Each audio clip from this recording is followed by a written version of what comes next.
So just a little bit about me. You can see this little picture up in the corner here. That's me when I was a little kid. I've been on the lake since I was about 4. And so I get the pleasure of doing that for other people now. I'm lucky to be able to take a ton of kids fishing every year. And basically, I've been surprised how many people catch their first walleye with me. It's really nice to have a small boat for that reason. I can use smaller groups. I can take husbands and wives, fathers and sons, fathers and daughters, and I can get a ton of people out that wouldn't ordinarily be able to afford it. So as you guys know, the smaller boats use a little bit less fuel, and we're able to make it happen. But for me, I had a career in software development and some high-tech stuff, and kind of just found my way to get back on the water and get back outside. And I started with a bigger boat, found my way into back into the smaller boats I grew up with, and this is me. And for me, I'm sure a lot of you have seen me speak. I was the headlining speaker at Pittsburgh for years and years. I fished the professional walleye circuit for over 15 years. I've been all over the country. I have since ruined my buddy Marvin's life with making him a tournament fisherman now. And I've always run a smaller boat. I've run Lunds, I've run Fishers, I've never ran a Skeeter, but I've been in Ranger. And I will tell you, once you run a fiberglass boat, you probably won't go back to aluminum. They're very, very smooth riding. And that being said, we're going to let Ryan get on with this. Enough about me. So just to kind of set the ground of what we're here for, right? I'm going to go over our setups. I'm going to talk specifically about the common gear that we're using, the stuff that we use every day. Basically how I've simplified my setup and the way that I approach the day.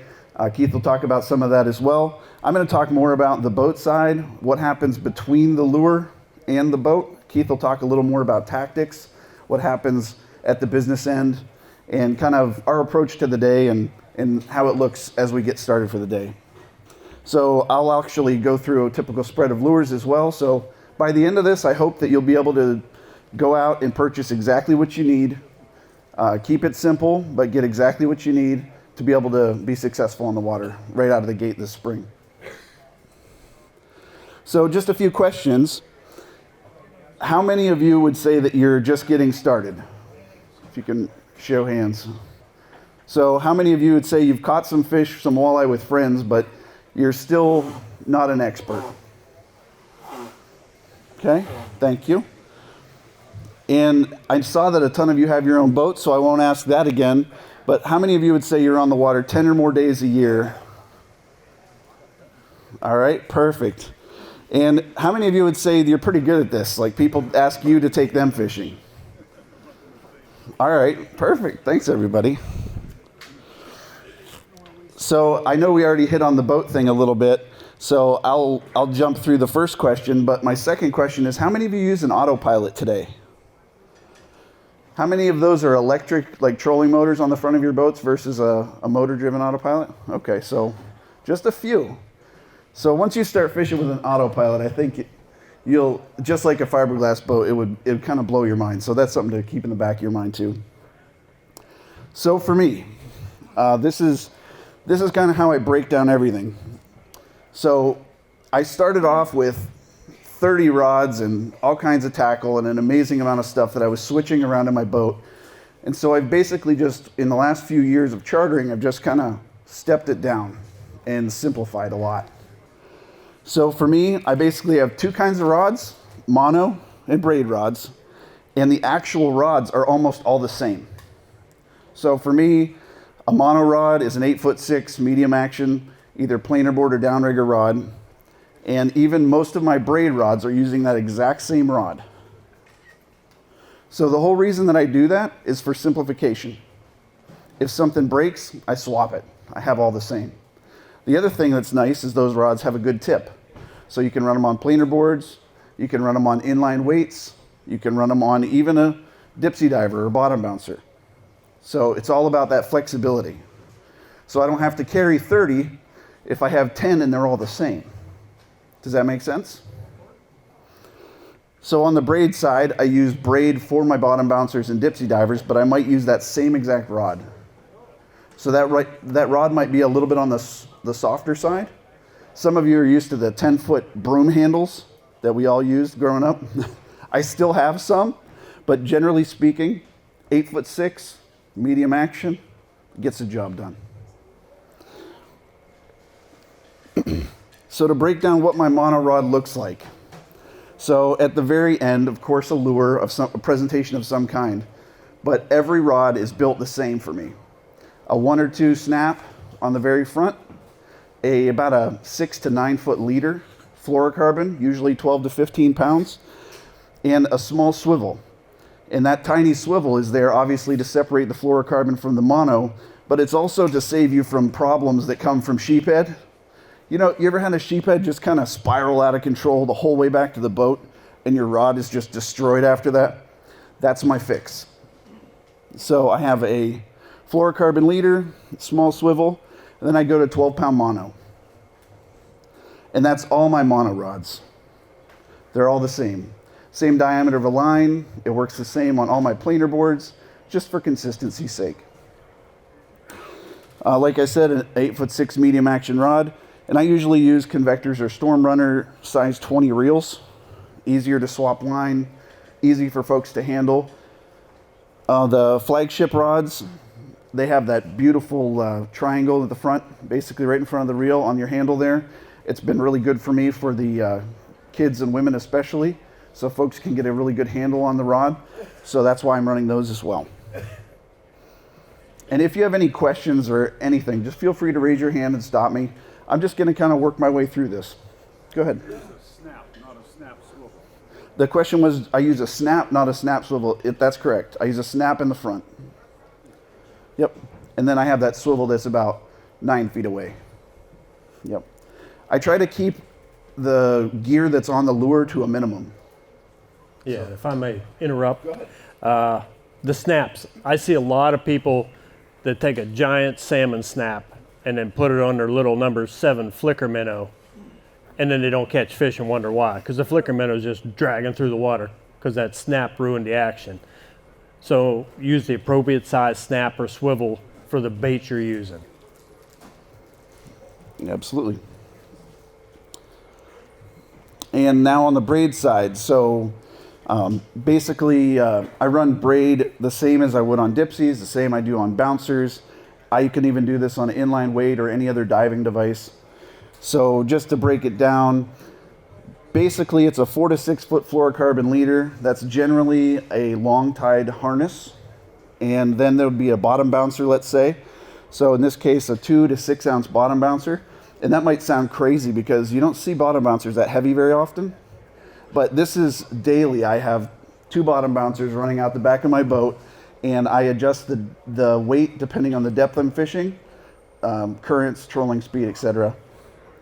So, like I said, 4 to 6 foot fluorocarbon leader with a harness, usually, bottom bouncer, that same, a number 2 or 3 snap. In this case, it's a snap swivel because it's trailing a bottom bouncer or an inline weight. And then it's always 30-pound Power Pro. Basically, all my braid setups are like this. Even if I do happen to run a longer rod, like a 10-foot dipsy rod, let's say, I'm still going to run that same reel. So again, coming back to consistency, all my braid rods are the same, all the braid reels are the same, and all of the line is the same. Are they all calibrated? They are. They are. Great question. Actually, he needs some candy right there. So Swedish fish for you. A little more aerodynamic. Yeah, you're gonna hurt somebody with those things. So again, convectors again or storm runners, they're fantastic both ways. I use a size 30 for my braid reels. Go ahead. I use the green braid. The question was what color? Dark green or what? Dark green. Yep. And I use the size 30 reels. It's kind of to keep me smart. So I can look in my rod locker and I can see them. If I don't have the rods marked, I can very quickly grab a braid rod if I need a backup. It's just super fast. Go ahead. When a bug hatch is going on, do you prefer using braid or mono? When a bug hatch is going on, do I prefer? Grab your line. Actually, I don't adjust gear in that way. So the question was, when a bug hatch is going on, do I use braid or mono? I run a lot of mono, just in general. And so the applications that I use braid in or mono in, I just keep going the same way. You know how bad them things get on your line. They can, yes, I understand. While your lure. Yep. I'm kind of active in a boat, so anybody that fishes with me knows that I just bounce around like a maniac. So I'm usually checking stuff constantly. So there's a little bit to being attentive there too that we'll talk about later too. About on turnover.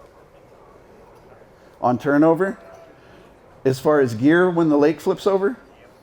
So again, same thing. We're targeting different fish at that point, right? Different depths, but same gear. Yep. All right, so question of the day. What speed do you have to troll to use dipsy divers? How fast do you have to go? Go ahead. Oh, he's got a question before that. Go ahead. What was the ratio on those reels? On the ratio on the convectors? Yeah. I want to say that's a 4-3 to 1. I'm not using high-speed reels, if that's the real question. Yep, I don't like to have the fish get ripped in because folks, they put a little too much pressure on sometimes, so I just let them kind of crank them right in. Was there any other questions? Nope. All right. So what speed do you have to troll to use dipsies? Anybody? 2? I see 2, lots of 2. 2. 2. We got them. It's on the package. 2, right? Everybody thinks you have to use them at 2. So kind of a funny thing. On the small boat side of this, and I give a lot of credit to Keith here that showed me a ton of this. I grew up pulling bottom bouncers, a couple of them behind the boat as I was a little kid because that's what we did to catch some fish. But not until really Keith and I met did I know that you could pull as many fish as we pull every single day for our customers with a small boat with this same slow setup. So we'll get more into the specifics here, but I was curious if anybody's ever used a dipsy below 2. Have you used dipsies at 1.5, 1 mile an hour? Been successful? All right, good. Lots of head shakes. Question? Can you use dipsies drifting? That's a close one. It kind of depends. Moving fast enough. Yeah. If you're creeping, I'm going to say you're going to bury it at the bottom real quick. So the bottom line, I'm sure you guys know this, but they're really just a trolling weight at a certain point, right? If you're not going super fast, they're going to sink more than they're going to plane out. But the cool part is that you can get the advantage of a dipsy even if you're going really slow. Obviously, your dive charts aren't going to match up, but the bottom line is I use them every day, and we catch a ton of fish with my guests on dipsies going 1 mile an hour, 1.3 miles an hour. So don't feel limited. The diving will be off a little bit. They're going to dive a little deeper than your charts say, but you're still going to have the advantage of getting the lures away from the boat. Go ahead. Can I talk about releasing my dipsies? That's always fun. So it is. It's a skill that you got to teach people you bring on a boat. Well, and I'm kind of fanatical about how I set my gear. So my dipsies are right on the edge. I'm lucky enough to be on the water pretty much every day. And so because of that, I have a pretty good feel for how my gear is set up and how fast I'm trolling and what it takes for a fish to release it. And honestly, my dipsies are set just light enough that when I take my rod out of a cradle, it pops a dipsy right away.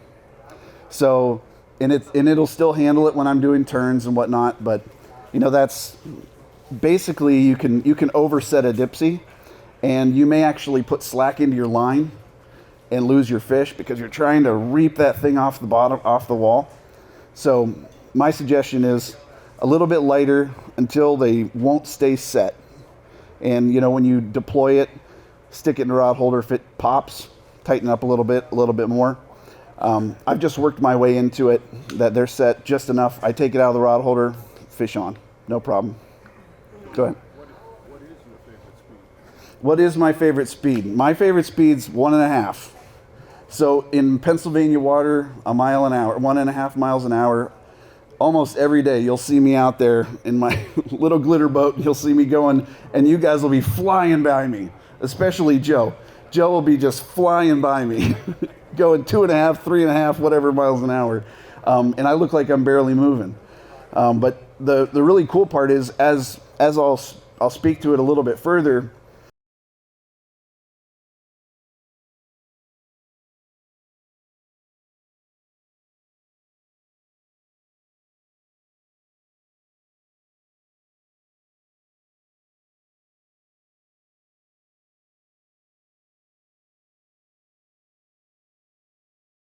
I'm trolling mostly with my electric motor. So I have a bow mount trolling motor with autopilot, and I would say 80% of the time, maybe almost 90% of the time in Pennsylvania water, I'm all electric. Yeah, if not, it's using the electric to steer with the kicker motor if we got some wind problems. Yep. Yes, sir. Do you have any opinion on tadpoles? Do I have any opinion on tadpoles? I love them. I actually love them. They're a fantastic diving device. So I like inline weights and I use them a lot, but the tadpole's wonderful because it's light, right? You're gonna get the diving characteristics of a much heavier weight with a very lightweight unit. I usually use the size 2s, 1s and 2s, and sometimes I'll even run those on a planer board. They work really well. Yes, so one of the questions that always comes up is, okay, so I'm trolling a dipsy diver at 1.3 miles an hour. How do I know when I get it to the right depth? Just let it out 30 feet. If you're not hitting bottom, you see that rod tip doing that, you're on bottom. You just reel it up a little bit. You look at your line counter and it says 32 foot, you're there. So we just let it out 25 feet, then we'll go 35 feet in 10-foot increments till that dipsy hits the bottom, and then we'll reel it up a couple feet, and then you got your number right on your line counter. So whatever depth you're in, that's what you do. It's just trial and error till you get there. The question was, what amount of leader do I use? How long? So on a dipsy, it kind of depends on the fish a little bit. Longer leaders sometimes will be more effective, but on an average day on my dipsies on a slow setup, I literally have a 6-foot leader, maybe 6.5 feet, short. Go ahead. At slow speed, if the fish are just above the bottom, which a lot of times they are, on your inside turns, don't you bury some of the dipsy sometimes? So the question was, at slow speed, with the fish near the bottom, do I sometimes bury a dipsy? And I guess the answer would be, you want to fish significantly higher than those fish anyway. So let's say we have fish stacked in the bottom 8 feet of the water column. You're not going to be right into those fish with your lines. You're going to be quite a bit higher, right? So we're going to go, 3, 4, 5 feet over their head, depending on water clarity. So I really don't usually have a problem. And I'm not doing so much of a crazy Ivan turn so that all my gear just digs right into the bottom. But it is a concern. It's something that you have to fine tune. Go ahead. So if you want the fish are at like 50 and you want to be there, and you want to come up 25 feet, you let like 40 feet of line out. If you want to be up like 25 feet, would you bring in like 20 more feet of line? Would that bring it up into the next level? So the question was very specific about how to hit a certain depth. The one thing that you'll notice about slow trolling, slow speed, it's going to make a significant difference in any weighted presentation. So if you go another 0.2 of a mile an hour, it's going to have a drastic effect on your height, on your depth. So if you want to come up, would you just increase your speed? You can. It depends on if the fish will allow it, but if you want to bring everything up, you can go a little faster. It'll scoot a little further from the boat as well. It really depends. You have to kind of fine tune it. When I'm going 1.5 miles an hour, for example, and if I need to be higher or lower, most of my lines are straight off the boat. Not a lot of planer boards on my boat. And basically you can just crank them in. Just tighten them up a little bit, bring them higher in the water column. Does that answer it for you? Go ahead. You go slower like that, don't you pick up a lot of junk? The question is, if I go slow like that, do I pick up a lot of junk? And you might be surprised that I don't. So, and here's why. I kind of got in a habit. If I do run into junk, which does happen sometimes, I leave. And what happens is I'll go find fish where junk's not a problem. So I would say through the summer, we had, on the water every single day, 7 days a week sometimes. There were only times where I had 5 or 6 junk fish in a day, rarely. But there's been times where you get 5 or 6 junk fish right in a row, and I'm out of there. And I'll go hunt for some more fish. But generally speaking, I get far fewer sheephead and white perch than you'd imagine. White perch are my nemesis. I stinking hate those things, absolutely. But yeah, I'd avoid them more than you'd think, especially pulling worms. I think everybody has this misconception that you're just going to load up with junk fish going slow with worms. But we catch way more big fish than we catch junk. Yeah, and last year, how many of you guys fished out of Walnut last year? Yeah, me too, all summer long. That 42-foot line straight out of Walnut, from 42 to like 46. I watched people come out of there and see all them fish on the graph, and they sat down, and I just shake my head. It's like, them poor guys, I wish I could just go tell them, that's sheephead and white perch, and a few walleyes mixed in. You got past that, or inside that, they were all walleyes. So when you hit a spot like that, and you start catching 2 or 3 sheephead, pick up your gear and move. Don't be lazy. And we run, the graphs nowadays, everybody's probably got a good graph on their boat. You can go 15, 20, 25 miles an hour and still see fish. And that's what I'll do. I'll start moving. As soon as I mark 3 or 4 fish together, I'll set down, scan the area, and start.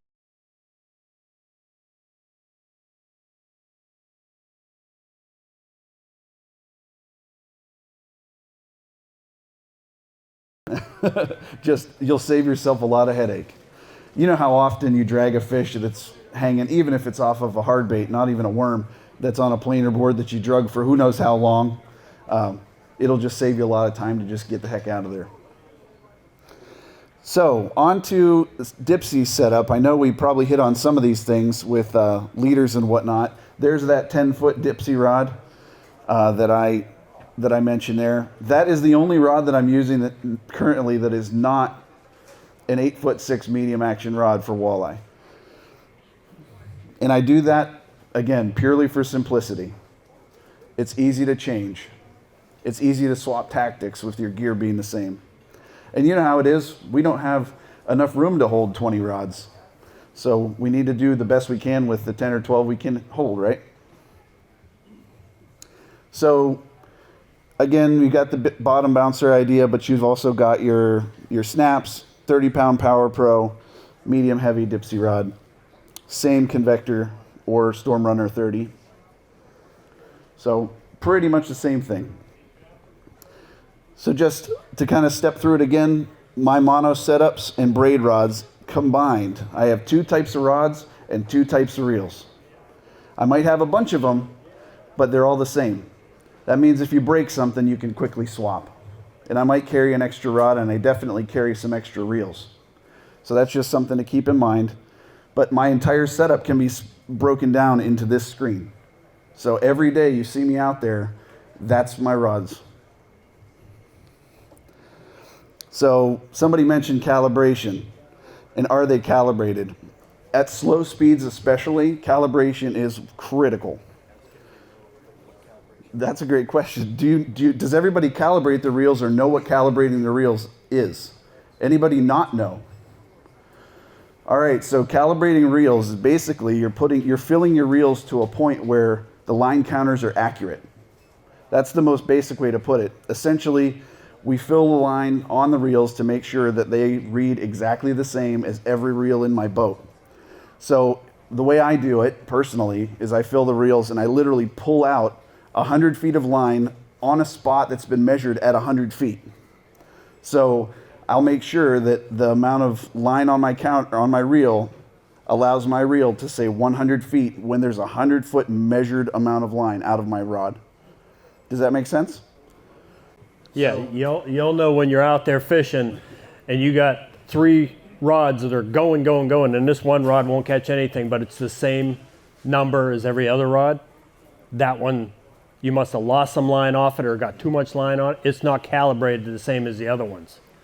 And you always got that one rod. You do. Yeah, so as far as just to kind of step from calibration basics, I fill my rod, I leave my spool connected to my rod, and I literally place it in a box or tie it to a post and walk 100 feet away and make sure that my reel reads 100 feet.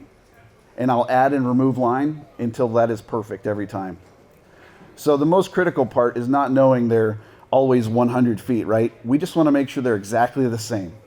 Because let's say you're out fishing and you do lose a reel. Let's say the line gets fouled somehow. You need to know, because that's your hot rod of the day, of course. That's the one that's going to have a foul. And you need to be able to repeat that immediately. So we need that bait at that distance to go that depth and catch those fish again, right? So if they're not calibrated, you can't repeat your success. Go ahead. Do you use all braid or do you put a backing on it? Do I use all braid or a backing? So my braid rods, I always use a monofilament backing. And actually, I calibrate my braid rods backwards, basically, for that reason. Yep. I fill one rod with my braid, then I fill it with monofilament. Then when I transfer it over to the next rod, I tie the monofilament onto the back. Right. Fill that rod up. So I'm not sure how many of you heard that, but calibrating a braid rod is a little bit harder than a mono rod, but this gentleman in the front here mentioned the way he does it. I do the same. Basically, you put the amount of braid on the reel that you want to use, and then you use the monofilament portion of it to calibrate it. And then you calibrate it that way, and then you reel it onto a different reel to get the braid back to the front of the reel. Is that clear to everyone? Okay. Kind of. Yeah, we'll be here at the end if you want to come up and ask questions about the calibration or anything. Mm-hmm. But the bottom line is calibration's extremely important. You might be able to get away with it when you're running longer lines, crankbaits, deep diving crankbaits and stuff. But when we're running a weighted presentations, inline weights, those tadpole divers, any of that stuff, it's hypercritical that the rods are calibrated so you know exactly how far back those are, how far down they're going, and it's repeatable across your whole spread. Go ahead. You anchor your line, you measure out a point that's 100 feet, so you start with your reel, you set it at 0, and you back up until it reads 100 to see if you're 100 at your measurement. Correct, yes. And would you guys do anything as small boat fishermen with these, what the hell do they call them? Probably downrigger. You hook they measure the temperature and the speed. FishHawk, yeah. FishHawk. So do we use those? Absolutely. Yeah. Absolutely. But with downriggers, not dipsy divers. Actually, you can use a FishHawk without a downrigger. They have a setup. It's a very short little old broken trolling rod you can use, and with heavy braid. The question was about, do we use FishHawks in general? You don't always have to have a downrigger to do it. You can have a weight, put your sensor right on an old fishing reel, and run it right off the side of your boat. Yeah, so even yeah, FishUSA has the for sure. What's that small one called? The inline. The rod? No, the. Oh, the X2, the FishHawk X2. Yes. Yeah, I sent before. I got one of those little kite rods. Yeah, that would work. Sure. And I use 80-pound braid on my side rod setup. Right. Yeah, and like the X2, you can hook it to a dipsy or you can hook it to a weight. It's only that big. It's right in line. Oh, you mean the? Not the. I forget the name of it. What's the name of that, Marvin? You know that? TD. Yes. The TD. FishHawk TD. Yeah. So the FishHawk TD hooks right in line. It's like kind of a shape of a cigar, and you just put it down, turn it on, put it down, and it measures the temperature at every 10 feet, I believe, and then you pull it back up. And you will see how deep you went on how many feet of line and the temperature down there. 5 feet, is it? So for me, I use the actual X2 head unit with its own transducer, its own sensor. That's what I'm using with the full FishHawk probe. And I know you can get all of that here out there as well if you just wanted to see it. Yeah, I got an X2. Yeah, this is just going to cost you more money coming here. I don't care about And if you ever make friends with this guy, it costs you a lot of money too. Marvin can attest to that too. It's crazy. He's expensive to have around. So just a quick tip, something that I found, having a bunch of, and I say a bunch, right? You need a few extras of everything. You know how it goes. But I always keep extra calibrated reels sitting around. And a reel is really easy to keep on the boat, really easy to stick in a glove box or keep in your rod locker. And if they're already calibrated and they're sitting there ready at a moment's notice, and something happens to a rod, especially in my world where we're fishing mostly with people that have never done it before, so shenanigans happen.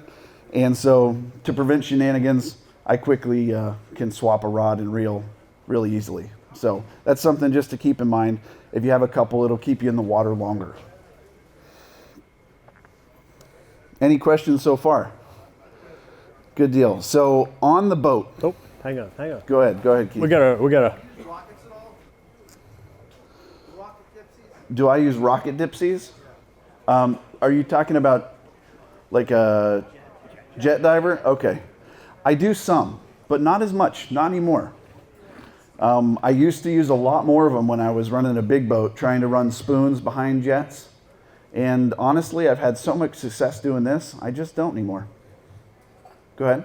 I don't know how deep you go, but you sound like you don't like lead core. Personally, where's Joe? I don't want to say it too loud. So he's going to talk about lead core a lot. But I don't use lead core very much at all.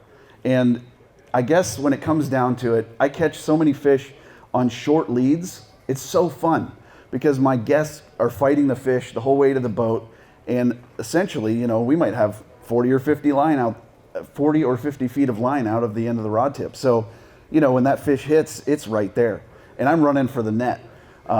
So to drag lead core, though, I know it's wildly effective. I won't deny that. It just is less fun for me, so I don't do it much. Now, I'm trying to talk him into running 3 colors of lead all season long. I fell in love with 3 colors of lead core, and you can fish it from 20 foot deep the whole way to 80 foot deep just by adding a little snap weight to it. he's going to try, but I'm not sure he's going to get there. So just a couple things on the boat itself. So you have, I don't know how many of you are rod tube people? And how many people are cradle people? Are there many cradle? Okay, there's a few in there. So I'm going to assume everybody that didn't raise their hand is bored. I'm staring at you all. But I use a mixture of both. So I use tubes and I use cradles. Cradles are fast. They're absolutely quick, especially if you're using dipsies, if you're using inline weights directly off the boat. You're basically going from trolling to reeling in a fish in a half a second. It's super fast. The bummer about cradles is it requires extra gear to store your rods, or the rods are bouncing around the back of your boat, which I don't like. I'm kind of anal about that. So tubes for me are great. You can see in the bottom left corner there, that's basically a Muddy Creek setup that I have off the side of my boat currently. A bunch of tubes that are staggered, followed by cradles at the end of the boat where I do my dipsy fishing and my inline weights. So on the boat itself, just to kind of break it down, I'm not sure how well you can see those. Can you see that orange line up there? A little bit. So that's going to be my dipsy rod. So you can see as it's obviously panning out behind the boat and it's going away from the boat. My dipsy rods, typically this 6 rod spread right here is what I'm on the water with all day, every day. So I'll talk some about planer boards. We do run some planer boards here and there. I'll always run a couple of high baits, as we say. But generally speaking, these 6 rods do most of the work. And so that orange line there will be my dipsy rod. That yellow line, the next one down here, that's going to be usually an inline weight, maybe a tadpole diver, and maybe just a straight trolling weight. I mean, as basic as it gets, a piece of lead with some eyelets on it. Pretty easy. On the back of the boat, you see I have them hooked to downriggers at the moment just for that picture. But that would be my bottom bouncers. It could very well be downriggers. If any of you were out of Walnut last year, you remember seeing how the fish set up off the bottom, how we had a line of fish in that 50-foot range that were just pegged there. I love the bottom bouncer fish, so that always breaks my heart because I want those fish in the bottom 10 feet of the water column. But you know, when sometimes you have to bust the downriggers out to target that suspended fish like that. I have a question. Question? Yes. The Dipsy is out on a number 3 setting. 3 or 3.5, maybe even a skosh more than that. So I might cheat the 3 and go just a touch further. Do the Dipsies flip when If you go too far, they will flip. but yeah, you gotta have to manage it a little bit. But generally speaking, 3, 3.5. Yes, sir? Do I use any bungee cords? So snubbers, right? And absolutely I do, especially because behind my Dipsy divers is typically only a 6.5 foot fluorocarbon leader. So there's very little stretch. And of course that's hooked to a braid line, so there's no stretch in that whole system. So I absolutely use snubbers. I use the Dreamweaver, the black, they look braided, but they're twisted snubbers. I know they have them out on the shelf there. Yes, sir. You ever run Dipsy set at like 0 straight behind the boat? Do I ever run Dipsy set at 0 straight behind the boat? I don't, not generally. And again, I'm mostly geared towards those inline weights. And so for me, if I'm straight behind the boat, it's either going to be a bouncer, a downrigger, or an inline weight. Question? Your snubber, is it before or after the Dipsy? My snubber, is it before or after the Dipsy? That's going to be after.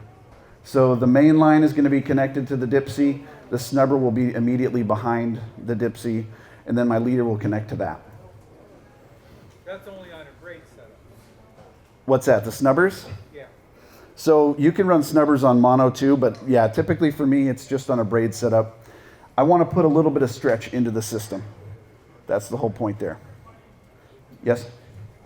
Since you run so slow, mostly on harnesses, do you have times when you run crankbaits and spoons, and can you have certain ones you run at those lower speeds? So the question is, because I run slow and I mostly run harnesses, were there other lures that I run at those speeds? And so it's possible, yes. So sometimes the fish will dictate that we need to try some different things, right? In many cases, you might run a storm, like a little thunder stick. You might run some Renoskis. There's a few different shallow diving stick baits that you can use off of your Dipsies, for example. A lot of times I'll find the way to make the worms work, right? And as far as spoons go, I usually go a little faster for those. If it comes down to it and I have to use spoons, I'm not usually running those at 1.5 miles an hour. Anything else? Yeah, what color Dipsy? You got a favorite? Any color, you can use any color you want as long as it's black. Any color you want. How many hooks run on the crawler harness? For me, I run 2 hooks on a crawler harness. The question was, how many hooks do I run on a crawler harness? I know some guys might use 3 on occasion. But yeah, usually for me, 3 is good enough. All right, while we're talking about that crawler harness, he thinks I'm totally nuts on this theory. Last year, I used all colored hooks and bronze hooks on my harnesses. And I moved them around, front, middle, and I actually made a 3rd one in the back. And I came up with this system last year. I put a glow hook on the front, just regular old octopus glow hook. Then I put a chartreuse or red or orange, and then a bronze one on the back. And I'm gonna say about 85% of my walleyes were caught on that glow hook. And then I moved the glow hook around, and they were caught on that glow hook. So that's my theory. It isn't proven. He still thinks I'm nuts. Oh, I thought he was nuts way before that, I mean, sure, we'll go with it. All right, so, go ahead, question? Preference 1 or 2 blade for your harnesses? What do you? So and I don't want to steal your thunder, but my favorite harness is a Dutch fork butterfly blade or Tahoe blade, and it's actually kind of like a spinner. That's a single blade deal. So I'll have a spinner like that, 3 beads, 2 hooks, and be done. That's my favorite setup. Aside from that would be a single blade Colorado. I typically run single blades most of the time. Years ago we ran some double bladed willows and whatnot, but for me, I'm a single blade guy mostly. Yeah, so all the old schoolers out here that are all wearing these cheater glasses to tie a knot, you know, the old wire double willow was the old standby behind a dipsy. That's how everybody fished. Don't take your dipsy and go with a double harness, double willow, and go into 15 foot of water and expect to slay the fish. And we're going to show you what's called the butterfly blade. I forgot. I own Dutch Fork Lures, and I sold it last March. And I came up with this blade that's called the butterfly blade. And my neighbor Nick's back here, he'll attest to it. My buddy Marvin will attest to it. This blade was nuts for catching walleyes. And all it is was a plastic propeller. So get rid of all the complicated stuff. It's 2 hooks, 3 beads, and this blade. And I'm going to show you in a little bit how I run them. And it's a finesse presentation almost. You know, it really simplifies it. So just to hit on rod holders really quickly, you know, I use those rod tubes for the obvious here, boards and planers, stern planers. Essentially, it allows me to carry my rods on the water. I don't have to have them stuffed in the side of my boat. I can literally just have them all in my rod holders. A lot of times we look like a porcupine going down the water because we're a small boat with a few rods on it, right? And then I stagger my rods. You saw the Muddy Creek holders that were given out. I use spacers for those, and I stagger them so that it keeps the rod tips separated. Another thing that's pretty critical when the rod holders are pretty close together on our smaller rigs. So again, cradles, they're fast. Cradles are fast. And when I'm using a dipsy rod or if I'm using an inline weight, those rods I need to get in my hand right away. I need to get them handed off to my guests right away. So I use cradles to manage those. So on a small boat, sometimes space is at a premium, right? How many times have you gone to net a fish and you had to lay a rod down somewhere? A couple of extra rod holders in some specific places go a long way. I have a couple hidden on the bow of my boat where they don't seem like they would do any good, but when you need them in a hurry and you need to ditch a rod and you don't want that line to get all tangled around your feet, that's just a quick thing to keep in mind. A couple extra vertical rod holders or maybe even a net holder that serves as a rod holder can go a long way. So that's something to keep in mind there. So just in general, as far as the boat to the fish or the boat to the lure is concerned, just keep it simple.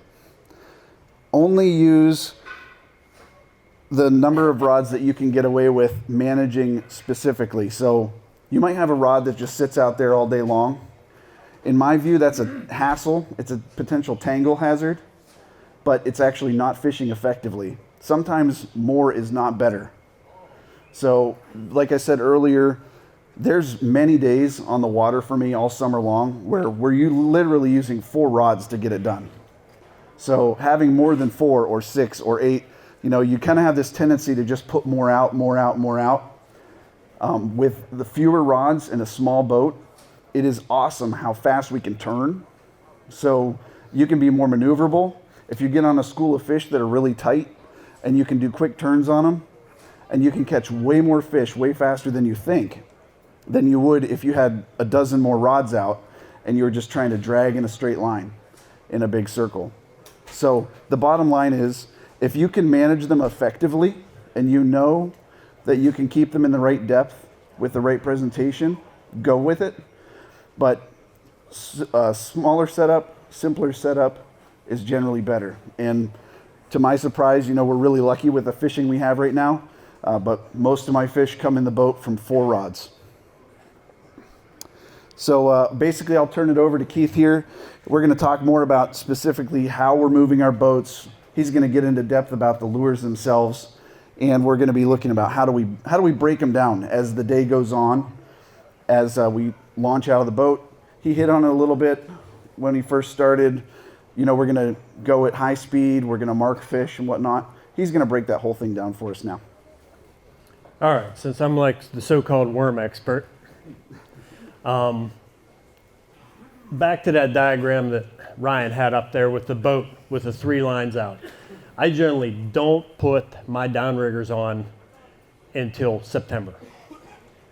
I'm flat lining, I'm long lining, I'm doing everything. So my top line, the outside ones, I run flicker minnows and a lot of flicker minnows on that outside line on a planer board because it's not bait. You don't have to worry about losing your worm.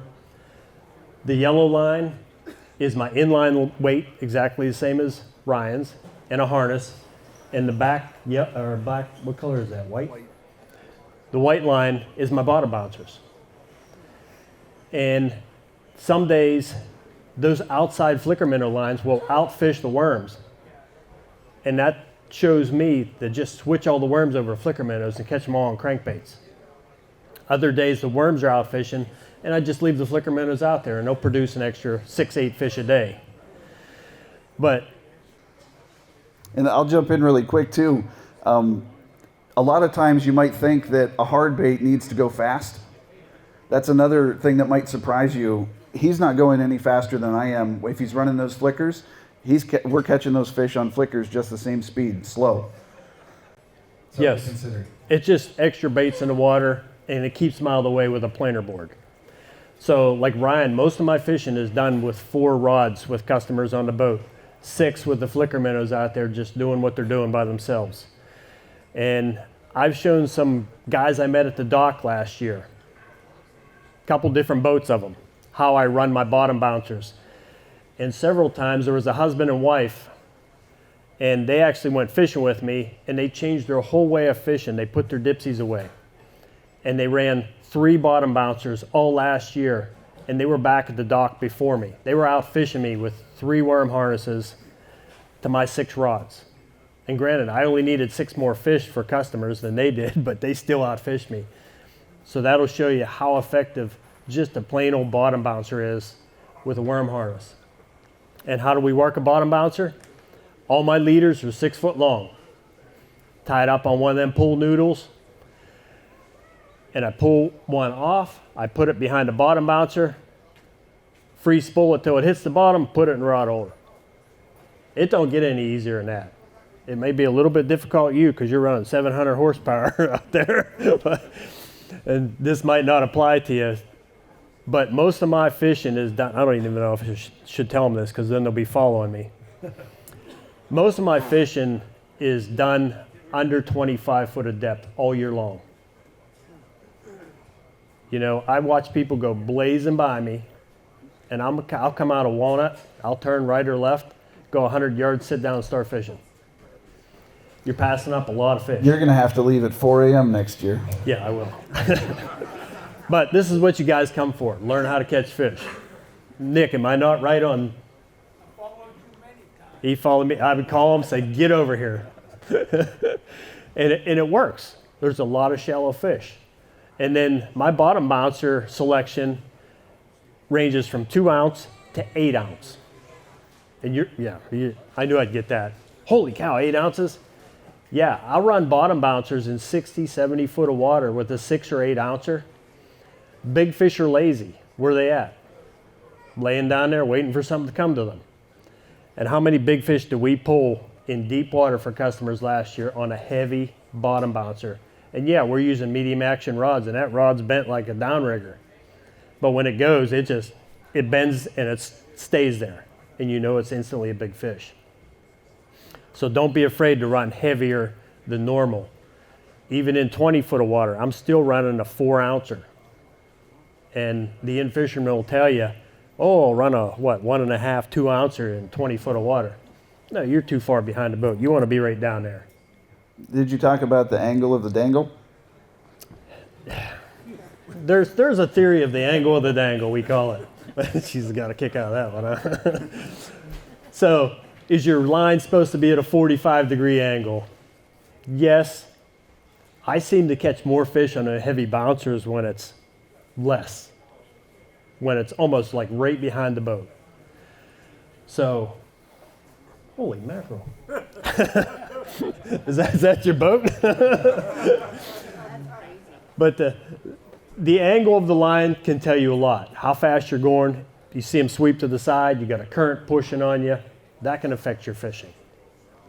You don't see as bad a current in shallower water as you do in deeper water. And seeing the structure is what I like. we got a heck of a, why don't they let you fish for walleyes in the springtime like they do bass year round? Because we got a resident population. And most people don't know the resident population there. The whole Pennsylvania shoreline is covered with walleyes. But everybody waits for the migration to get here when fishing's stupid, and you just put a spoon in the water and catch a fish anywhere. But years ago, the big charter boats used to come to the dock in first and second week to May to look in my boat what I caught. Because I'm pulling worms at 1.2 mile an hour in May when the water's still cold, and I'm catching nice fish. And in the bigger boat, generally, you can't slow down enough to get that speed. And we use the slow speed year round. And granted, there is a point in time when them fish want everything fast. And for me, that's late August into September. I generally never go fast until then. And you guys' way of catching fish is very effective. Joe Nemeth, he's going to come up here. He trolls a lot of dipsies, lead core, whatnot, and he goes fast, and he's very good at it. But if you want to catch fish consistently in a small boat, I'm going to beg you, use worm harnesses. And not the willow blades, Colorado blades, butterfly blades. Number 5 Colorados. Oh, I'm sorry. That's handy too. Yep. Number 5 Colorados. I like to watch that Fishing 411, and I think it was there I saw the worm harnesses, like take the last hook off and put a treble, makes it more effective. The experience I had of putting a treble on the back of a harness was a negative experience. I have more success if you want to add a third hook to that, to just use a number 4 octopus bronze. If it doesn't get in their mouth, it gets them right there in the cheek. I got less bites with a treble. And if it was a tiny treble, you could probably get away with it, but I don't even hook that last hook in the worm. I just let it float around back there. And you mentioned these deep divers and everything. When I was a kid, my dad would go out with a bottom bouncer and about a 4-foot leader and a flatfish with a worm on it. Yep. It just drifted. Very effective. Yeah. His dad was using a bottom bouncer, a flatfish with a 4-foot leader with a piece of worm. It's hard to find a flatfish nowadays. It's like nobody makes them anymore. Yeah. But if you go out with a system like we showed you, put a dipsy on the outside or a flicker minnow on a planer board. I like the 9s and 11s. Put an inline weight, a 6-foot leader with a harness on it, and a bottom bouncer right out the back. I can guarantee you're going to catch a lot more fish. And I know my buddy Nick there, when I gave him he lives by me, and he come over to my shop when we were still making the butterfly blades, and he took them to Erie, and he come back and he's like, I need some more of them. That's the response you're going to get. You will need more of them because you'll lose a couple now and then. But we've been going to heavier and heavier lines. You know, all the fishing magazines say? Oh, use the lightest line possible. I'm using a 15-pound fluorocarbon on my butterfly blades because they don't have much drag. And I go up to a 20, 25-pound on my number 5 Colorados. Makes them very durable. If you use too light a line on a number 5 Colorado and you get going too fast, it's going to twist your line all up. So if you get them tangles, bump up your line a few pounds. And speed, it does feel slow. It feels impossibly slow. You know, and sometimes on a larger boat, you just don't have that luxury. But I always favor slower than faster. So 1.5 is my favorite, but I'd rather go slower than over 1.5. So again, that's where that Colorado plays in for me. So if you go faster than 1.5 miles an hour, a number 5 Colorado starts to do some crazy dancing. Yes. So when you look at your graph, no matter what depth you're fishing, granted you get out so far from the shoreline out of Walnut, it's going to just flatten out and just be up and down like that. But when you get to structure areas in that 20, 30 foot, I always look for the steep drops. And I take customers out and we just troll straight. We generally don't turn around on fish when we're structure fishing unless we bang a couple nice ones. And I look at the graph on the mapping and see a a steep slope coming up. And I said, watch, we're going to catch some nice fish here. And last year, we were coming down along a break like that. It went from a gradual slope to a steep slope with an inside turn. And we caught a 5-pounder and a 3-pounder. I turned around, we caught a 7-pounder and a 6-pounder. And then we turned around again, couple small ones, and we left. But those fish like those steep edges. Anybody have any questions on where to look for fish? What about the east side out by Harbor Creek or northeast? It's the same thing over there. We were just over there. We went fishing the other day looking for lake trout. And that structure over there, right out in front of Shades Beach, that big old football field like flat, it's got a steep edge whole way around northeast. Granted, the water could be colder over there earlier in the spring than it gets over in the west, but it's the same exact thing. Always look for the structure.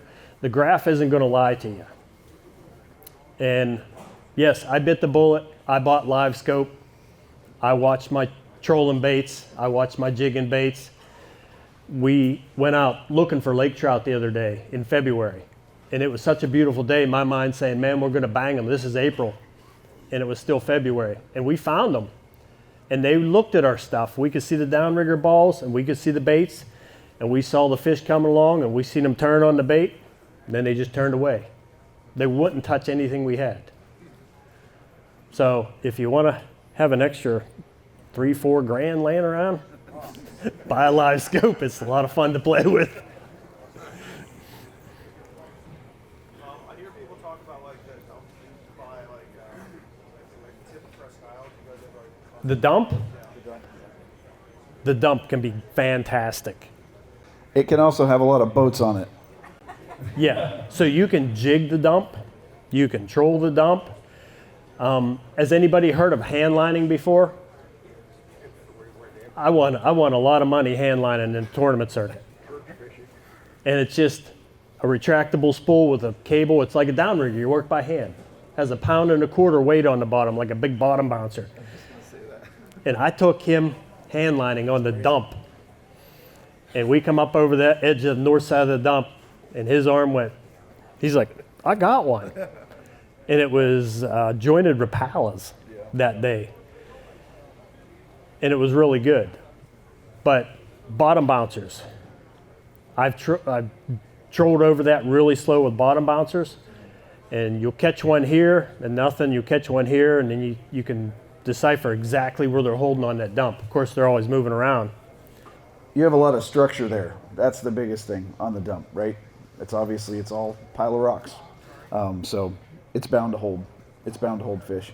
It seems to be a little bit too populated with 1,000 of our closest friends most of the year. So we spend more time on the west side ourselves. But Yeah. Talking about our friends, don't come out of Walnut or the east side and go, there they are over there. Listen to your buddy. Let's go over there. Don't do that. That's the worst idea known to man. avoid the pack, right? Avoid the pack. Just say no. You know, if you see one of us with this pretty boat, we may not have the biggest boat on the water, but we got the prettiest. You see us at the dock at Walnut, we'll tell you where we're going. Head that way. We don't mind fishing next to you. And even if you find yourself in a pack by accident, find the edges, right? Obviously, it's easier to troll around when there's nobody right next to you, but get away from it because, as you can imagine, let's pretend there's 30, 40 boats on a pack. Imagine the amount of gear that's going through that school of fish over and over, turning and going through that school of fish. It's going to push them away.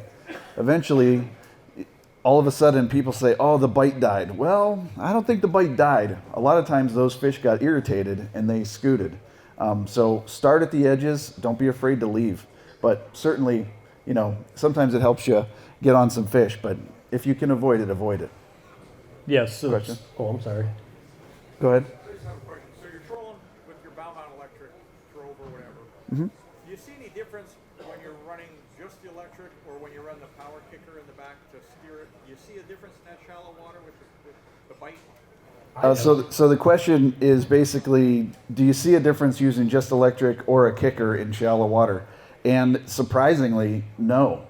Oddly enough, like I convinced myself a long time ago that the electric put me in stealth mode, and I felt like a ninja. But you know, I can't say that it's really made that much difference. We caught so many fish in less than 30 feet of water this year, pulling bouncers, catching them directly under the boat with the kicker going. It's, you know, I got to say that it doesn't necessarily affect as much as we thought. And talking about that shallow water, I'll get to you right there. Don't go into 15, 18, 25 foot of water if it's that crystal clear blue. You can see the rocks 18 foot down. Them fish aren't going to be there. They're not going to want to bite if they are. When that inside water is like a cloudy green, milky, or brownish. Or if there's a little bit of chop, little walleye I chop. love it. Love it dirty in there. What about in the mud line? Mud lines can be good. Absolutely. Yep. They can be real good. Question was, how do we feel about scents? The only thing I can say is I use worms all the time. So I know that I'm kind of cheating when it comes to scents, but I don't use a lot of artificial scents. Mostly I'm a live bait guy, worm-wise. Yeah. That's it. I don't.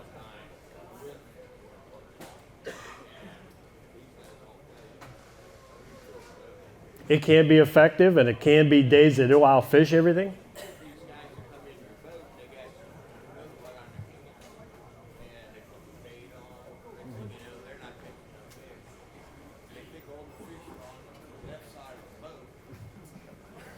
Yeah, well, one or two things. Tell them to clean their hands or get new friends. So maybe the question wasn't so much scent on the lures, but scent on your hands, right? We carry dish soap on the boat, scent-free soap as well. And you know, when it comes down to it, this might be fanatical, but the first fish that hits the boat, I just massage that thing, and I know that sounds weird, but I get my hands all nastied up with walleye or lake trout or salmon slime. Yeah, salmon's the same way. Salmon are real sensitive to scents and lake trout.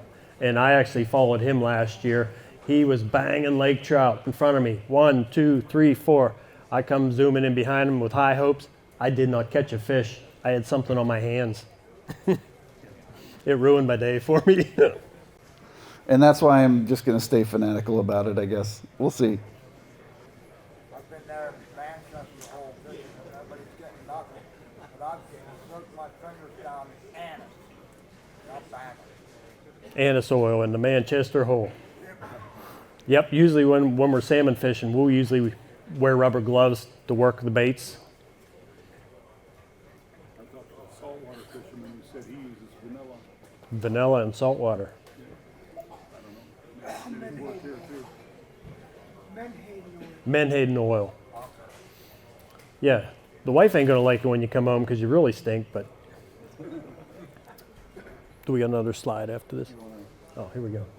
All right, here's a picture on the far left there. That is the butterfly blade, and I recently renamed it the Tahoe blade. We actually made that for Northland tackle, and then I came out with like 40 colors of that, and it's been an absolute game changer in pulling bottom bouncers with that. And a lot of days out there when I'm chartering, and I got 4 bottom bouncers right out the back, I got 4 of those on because I know they're going to produce fish. And I'm not trying to just sell you something. I'm telling you what works. And those are just by far outstanding blades.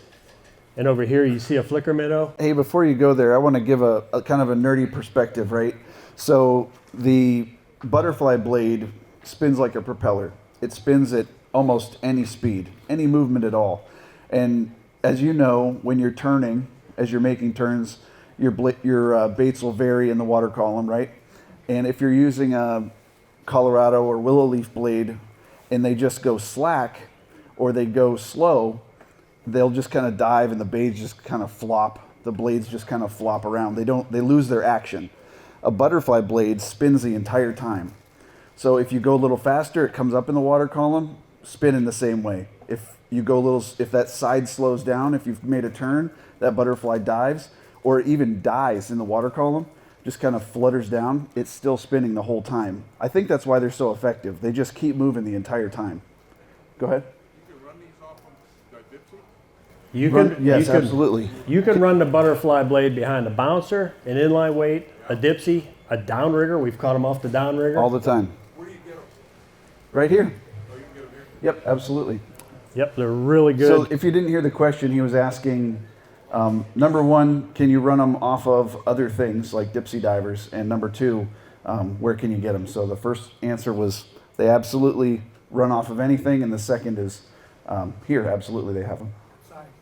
How many hooks are on that? The harness? Yeah. Just run a 2-hook harness, and then you do your 2-hook snail, put 3 beads on just as a little ball bearing. They're so lightweight, and then just that blade. And that's all you need. You don't have to make up 6 beads of willow, 6 beads of willow, and all that. What size is that blade?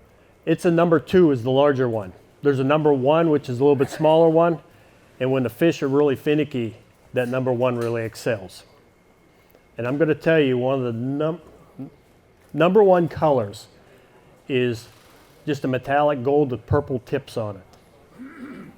That's a silver with purple. That would probably be the second choice. But gold purple was one of our number 1 catchers. And I don't know why Ryan put this fire tiger lure up here. No reason. If you're running a 2-hook harness, do you only hook the worm in the first hook? No, I'll hook both hooks.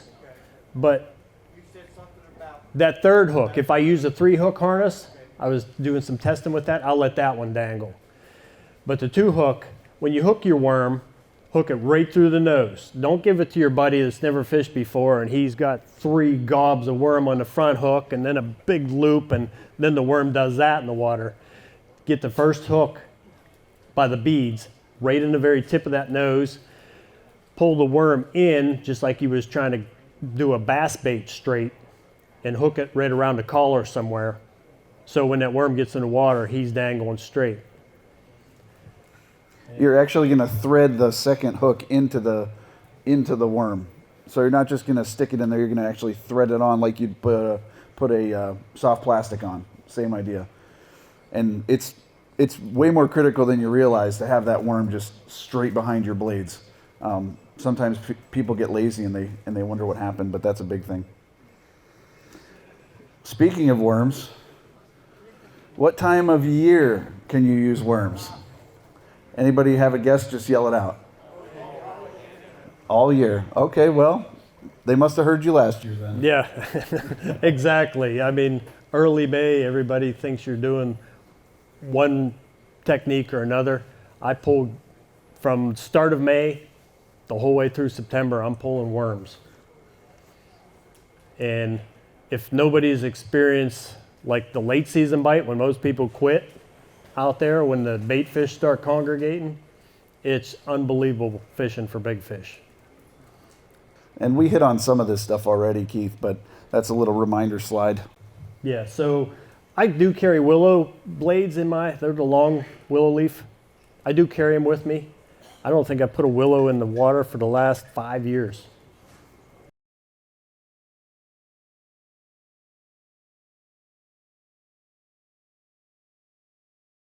Number 5 Colorados is the Northland Tackle Real Image. They're fire tagger, they're blue, what's that? Careful now. Blue and the green one. We're going to have to take you out back and keep that up. So I'm not trying to keep any secrets here.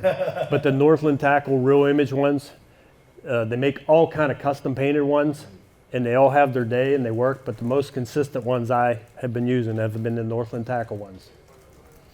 And it's worth mentioning there, I said any speed for butterfly blades. So even if you are a fast guy, even if you're pulling at 2.5, 3 miles an hour, that butterfly blade is still going to go for you. So that's something to keep in mind. It's super flexible. What was your question? What about the UV blades? The question was, what about UV blades? So I'll let you answer the UV question. When UV first come out and they started promoting, I'm like, what a bunch of crap. I'm not buying UV stuff. It works. I got them, they do work. UV, especially salmon and lake trout. My God, the UV and the glow there. I did a lot of custom painting for the last 20 years, and I painted a Renoski, I think it was, all glow and put a couple marks on it. Man, they wouldn't touch that thing. It was too much glow. But you put glow in certain areas, it works. So I don't like too much glow, but UV. And my degrees are in art and fine art. So what's the most popular walleye colors? Can you name 3 of them? Well, it's like fire tiger. Chartreuse, green, and orange, right? Is probably the 3 most used colors out there. All fluorescent colors are naturally UV. Blues, purples, greens are not. You can add UV pigment to make it UV, but if you get a black light and you shine it on your lures, you'll see what's UV and what's not. And I guarantee you every fluorescent color is UV. Why don't they paint a car chartreuse or orange or green? Because UV fades in the sunlight. Did you ever leave a fire tagger bait on your dashboard of your car? What happens to it? It fades to nothing. And that's why they can't put a UV protectant on fluorescents. So go home and buy one of them cheap UV flashlights, shine it on your lures, and you'll see what's UV, and it'll be all the fluorescents. How long do you expect your colors to last on your Colorado blade? Season 8, Well, How do they come off in a matter of a day? The question was, how long do you expect the paint to last on your Colorados? And if you bought one of my blades, it lasts forever because we tested it. The way I paint metal blades and plastic blades, I do more of a process than most people. And we took a metal blade after we painted it and we bent it, and it wouldn't even crack. So it's all who you buy them off of. and it's also how much you run them too, right? I mean, Yeah, if you're running them into the ground, they're going to sandblast it right off there. yeah. I have another question. Okay, go ahead. In the fall of the season when I'm out deep fishing, and I'm getting those 28 to 30 inch walleye, I don't want to eat them. Those are what I don't want to eat. Okay. How can I release them so I don't have to keep them? How deep? And so the question was, how can I release some bigger fish when I'm fishing in the fall? I'd rather eat the 20 inchers and down. Yeah, I'm with you. And really, if you're trying to catch and release, you're kind of in a hard spot, right? The general rule is, if you're in 50 feet of water catching fish on the bottom, chances are they're going to pass anyway. So, yeah, they're not generally. Yeah. So my rule.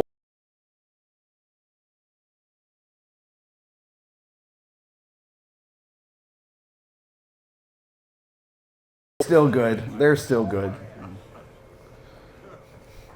So, we just jumped on hard baits a little bit there for you. Oh, so the hard baits, flicker minnows, Bomber 24A, everybody's got their own personal favorite baits they want to use. I'm a huge flicker minnow fanatic. And they got the Berkeley hit sticks out there. Another good early mid-season bait. And then I don't generally use too many Renoskis until later in the year. If I am running dipsies or I am out deep, I'm a long line that flicker minnow, that deep diver, and let it do its thing by itself. So does everybody know where to look for the fish at? In the water. In the water. In Lake Erie. That's the hardest thing to do. Springtime, and I think Joe's going to go through the seasons in the next He will. presentation. Yep. We'll let him do that. Yeah, we're not going to do it. Springtime, shallow. Summertime, middle of the depth. Later in the season, deep. Same as that. So I like this that Ryan put in there. How aggressive are the fish where you're catching? You can tell a lot about what the fish are doing down there by how they're being hooked. If you're pulling a worm harvest on a bottom bouncer and it's caught by the lip on that back hook, that's not very aggressive feeding. If it's caught on that front hook, and it got the other hook down in them. That's aggressive feeding. And we look at that every day, and that dictates how fast we want to go, where we want to go, and how we want to fish for those fish. Sometimes the colors we're using, they might not be seeing it well, so they might just be barely hooked. If you're losing a lot of fish or they're popping off in the net, that's an indication of that too. Yeah, and I've actually gone as far as putting a little stinger hook on the back of a flicker minnow, tying it right to the hook with a little 2-inch piece of fluorocarbon. When them fish are just getting lip hooked by that lure, and they'll be caught on that stinger hook because they're just not actively feeding, and you gotta give them what they want. I always ask people, you know, do you know what those fish want? You don't know until you get your baits down there. And then you let them tell you what they want. Don't let your buddy tell you what the fish want. Well, we were here 2 weeks ago and we caught a ton of fish on purple. Well, that ain't gonna work today, we know that. And as you see those fish on your graph, right, you might have a line of fish at 50. Let's say we're in 70 feet of water, we're looking at a line of fish at 50 feet. You might be really surprised to see where those active fish actually are. And I wanna make sure we hit on this too. So I always say keep the high fish honest, right? If we have time, if the bite is slow enough with our worm presentation to get some boards out, this is something that I take to the bank every day. You wouldn't think that you would catch fish in 70 feet of water that are only 10 feet under the surface, but that's exactly what happens. So I make a joke that they're high fish, but there's always fish up there and they're generally hungry, and you'll never mark them. Even if you're at high speed going down the water, generally speaking, you're not going to see those fish that are 15 feet or less unless you're really flying. And so we always run a high bait if we have a planer out or something like that. Just something to keep in mind. You never know. You might be surprised to see that flicker minnow with no weight works when you're in 65 feet of water in the middle of summer. And in the last 2 seasons, I think the shallow water was cold. We had a lot of northeast wind. And usually you go out in 20, 25 foot in mid-May, end of May into June, and bang fish. And we had so much northeast wind at one time, we found big fish over 50 foot of water in the top 10 foot of the water column. And we didn't know it. We went out there looking, and we marked a few deeper fish, but we put out a couple shallow baits and started catching some big fish. And then once the west wind came and warmed the water up, the fish moved right back in. Don't think in terms of a human when you're thinking about a fish. It's nothing for that fish to swim from 70 foot to the shoreline. You know, it's like us, we're like, I don't want to walk way over there. They don't care. Them fish, you're gonna love this one. These walleyes are like all you married guys out there. They spawn one time a year and they eat the rest. Wow. Wow. On that note, wait a second. Oh, we're done. Get Keith off the stage. Where's the hook? But it's true. And that's why we're out there. We want to catch the tasty walleye, and they want to eat. And if you go out there and say, oh, they're not biting today, you probably did something wrong. And we come up with this scenario last year at the cleaning station, cleaning fish for our customers, and seeing people with 2, 3, 4 fish. And we told them what we were doing so they can go out and catch fish. And that's what we're here for, to help you guys catch more fish. Absolutely. And we'll be around here the whole day here. I know we have to wrap up what we're doing, but I know that the FishUSA team is ready to accept you out at the store. Hot dogs are ready. And basically just to kind of get ready here, we'll see Joe Nemeth. He's going to talk about the seasons of walleye here very shortly. Thank you, everybody. We'll be around for questions. Thank you so much, Frankie. Round of applause.